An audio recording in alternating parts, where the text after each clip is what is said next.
रुक जाइए AD, please रुक जाइए।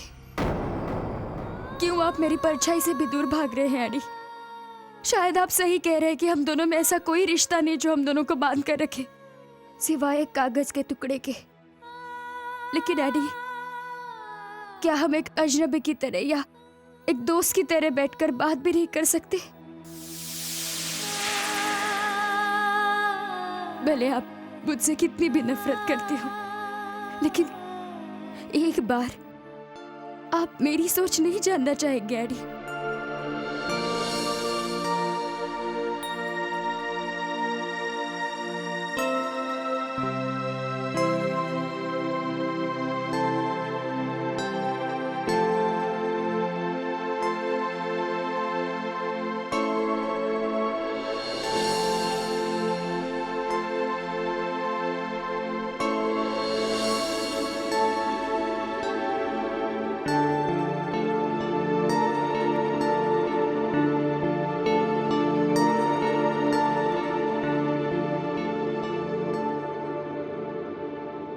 आप मुझे अपनी पत्नी नहीं मानते?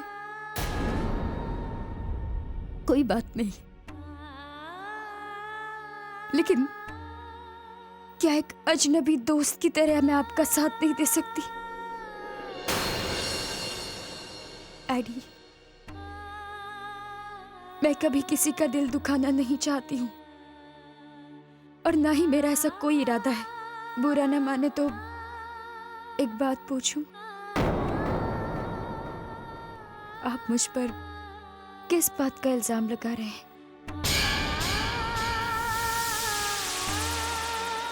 मैं इस शेरगिल परिवार में कभी आना ही नहीं चाहती थी। मेरा ऐसा कोई स्वार्थी इरादा नहीं था। मजबूरी में मुझे ये करना पड़ा क्योंकि शौर्य जी ने मुझसे रिक्वेस्ट की थी।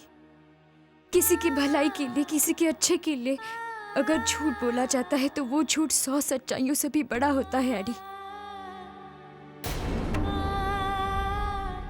संघमित्र जी के लिए मैंने झूठ बोला। उनकी नाजुक तबीयत और आपके बिगड़े हुए हालातों की वजह से हमें झूठ बोलना पड़ा।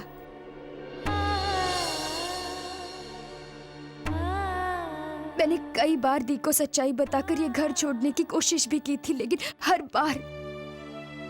बार हालात ऐसे आते थे कि वो सच्चाई छिप जाती थी।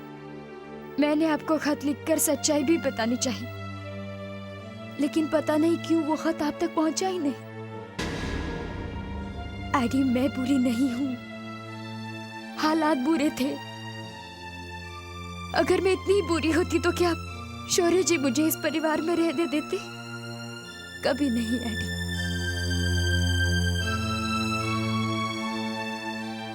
बस यही सच्चाई बताने के लिए मैं आई थी।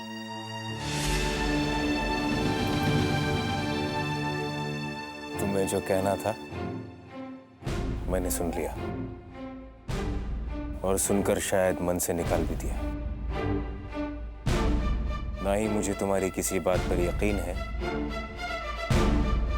और ना ही कोई दिलचस्पी, क्योंकि मैं सच्चाई जानता हूं, और सच्चाई ये है कि तुमने मुझसे झूठ बोला है। झूठी हो तुम।